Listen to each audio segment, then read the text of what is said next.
Hello guys, तो आज का जो हमारा क्वेश्चन है इसमें दे रखा है ball of mass 0.15 kg is dropped from a height 10 metre strike the ground and rebound with to the same height the magnitude of impulse imparted to the ball is. और यहाँ पे हमें जी दे रखा है 10 मीटर पर सेकेंड स्क्वायर नियरली। और ये जो क्वेश्चन है ये आ रखा है नीट 2021 में, और यहाँ पे हमें 4 ऑप्शन दे रखे हैं। तो इस क्वेश्चन में ना हमसे मैग्नीट्यूड ऑफ इम्पल्स पूछा गया, तो हम जानते हैं कि जो इम्पल्स होता है वो किसके इक्वल होता है, वो होता है चेंज इन मोमेंटम के इक्वल। तो अब जो हमारा सबसे पहला टारगेट होगा वो होगा चेंज इन मोमेंटम को फाइंड आउट करना। तो हमें पता है कि जो चेंज इन मोमेंटम होता है वो किसके इक्वल होता है, m ब्रैकेट में v2 माइनस v1।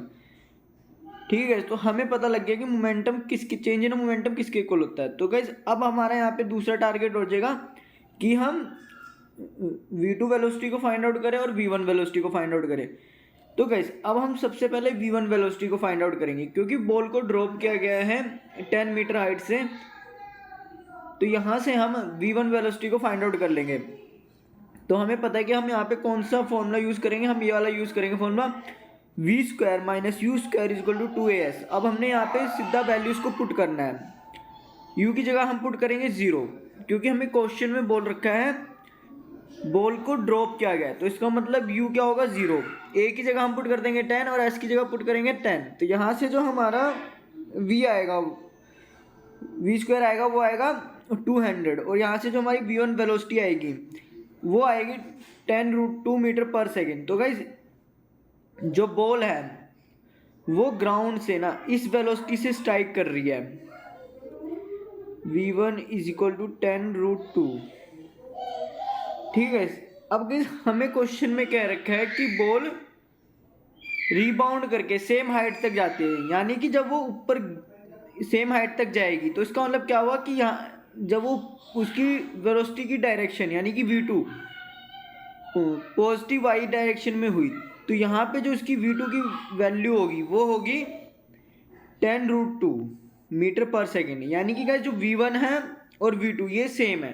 अब गाइस हम क्या करेंगे, हम v1 को माइनस ले लेंगे कि यानी कि हम मानेंगे कि जो v1 की वेलोसिटी की डायरेक्शन है वो नेगेटिव है, तो v2 की जो वेलोसिटी की डायरेक्शन हो जाएगी वो हो जाएगी गाइस पॉजिटिव।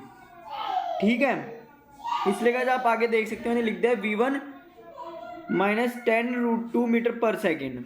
ठीक है, ये गाइस माइनस मैंने अपनी तरफ से माना है, आप v2 को भी माइनस मान सकते हैं लेकिन फिर v1 प्लस हो जाएगा। ठीक है, लेकिन यहाँ पे मैंने v1 को माइनस माना है। ठीक है, ताकि मेरा जो आंसर आए ना चेंज इन मोमेंटम वो पॉजिटिव में आ जाए। अब गाइस हमें v2 भी पता लग गया, तो अब हमने क्या करना, सिंपल सा जो हमारा ये वाला फॉर्मूला था इसमें वैल्यूज पुट कर देनी है। हमें m दे रखा है 0.15, v2 की जगह हम पुट कर देंगे 10√2, v1 की जगह पुट कर देंगे माइनस 10√2। तो इस पूरे को सॉल्व करके जो आप देख सकते हैं हमारा चेंज इन मोमेंटम है वो आ रहा है 4.2 kg मीटर पर सेकेंड। तो इसीलिए यहाँ पे जो हमारा इम्पल्स होगा वो भी किसके इक्वल हो जाएगा, 4.2 kg मीटर पर सेकेंड के इक्वल। तो इस हिसाब से गाइस हम देख सकते हैं इस क्वेश्चन के लिए जो सही ऑप्शन होगा वो होगा ऑप्शन नंबर 3। और गाइस अगर आपको कोई डाउट है इस क्वेश्चन में तो कमेंट करके बताइएगा। Thank you guys.